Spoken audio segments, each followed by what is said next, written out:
Inspire with Nendrix, the foundation. Hey, Embracing Arms community, this is Dr. Danielle Harrison coming back to you with another 5-minute quickie. I am so excited to share a couple of tips with you today, specifically for international traveling. I have decided that I was going to take a trip to Cape Town, South Africa for the next 2 weeks as a gift to my daughter who graduated from her university this past Saturday.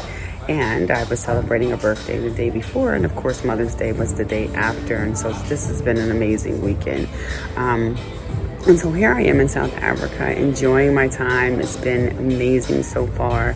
But there's a couple of things that I wanted to share with you if you're considering traveling to South Africa.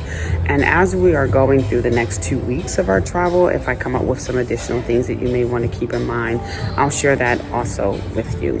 The number one thing when you're planning to travel to South Africa is that you have to have a negative COVID PCR test. You not only have to have the test, but you have to have the document printed and ready to share at the airport when you get there. So that is really important. Make sure that you get the COVID test. You have to get the COVID test 72 hours before your flight leaves. Okay, and so they're very specific about that. They will calculate the hour down to the minute, 72 hours within the time that you have to leave from that airport. Get your PCR COVID test. So that's number one. Number two, make sure that you exchange your currency before you leave the United States. You are able to do that here, but it's not often that you'll be able to find like a bank and things like that. And the rates are a little different when you get to the airport, and there's a fee associated with it also. You can use your credit card and things like that while you're traveling, but there's also a fee that's associated with using your credit card to make purchases. So decide on what your budget is. It is recommended that you budget about $100 a day for your travel, and so whatever that is, go to the bank and get your currency exchange. You want to plan ahead of time because you need to give your bank at least 4 or 5 days so that they can order the currency. You can't just show up to the bank saying, hey, give me some rand for South Africa. They have to order the currency. That's something that I did not know. So make sure that you do that ahead of time. The other thing that I recommend you do is get you some compression socks. My legs and feet was swollen. I mean, it was terrible. After 20 hours of flight, we had to fly 13 hours to Ethiopia, and then another 6.5 hours from Ethiopia to Cape Town. And my legs and my feet, it was crazy. So I recommend that you take some compression socks. The other thing is take a water bottle and constantly fill that water bottle up. You want to be hydrated. You don't want to eat a lot of heavy foods before getting on your plane because you don't want to feel nauseous.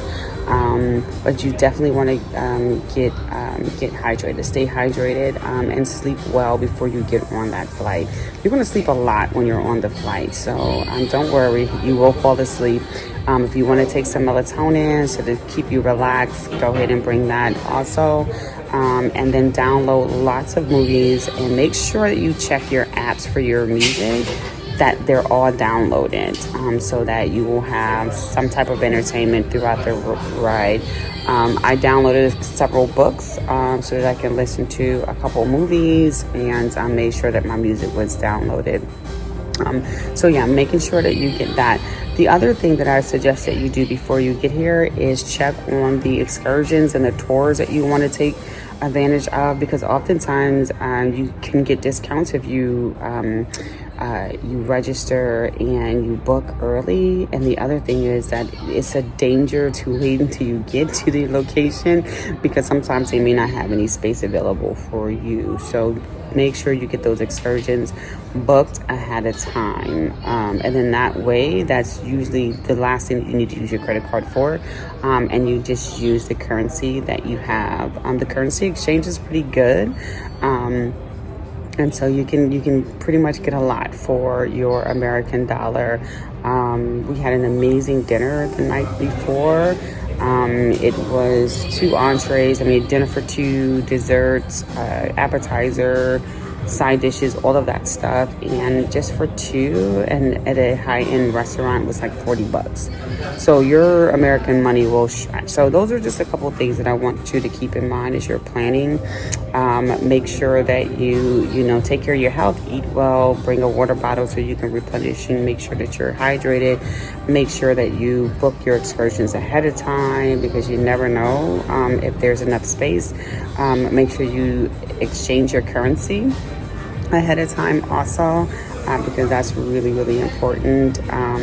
And just be prepared for that long flight, because those compression socks is going to be clutch for you. So anyway, that's just my tips. If I come up with some additional tips while we're here, we'll be here for another 2 weeks. I'll share that with you. In the meantime, continue to live your absolute best life, and go out in the community and embrace someone, because they're waiting on you. My Lacasa boy, this is my residence. My prescription boy, this is my medicine. The world can be sickening and living in house resemblance. Not to mention the media's effort to keep us in the most simplistic state of mind. Lowest age bracket committing the highest rate of crime.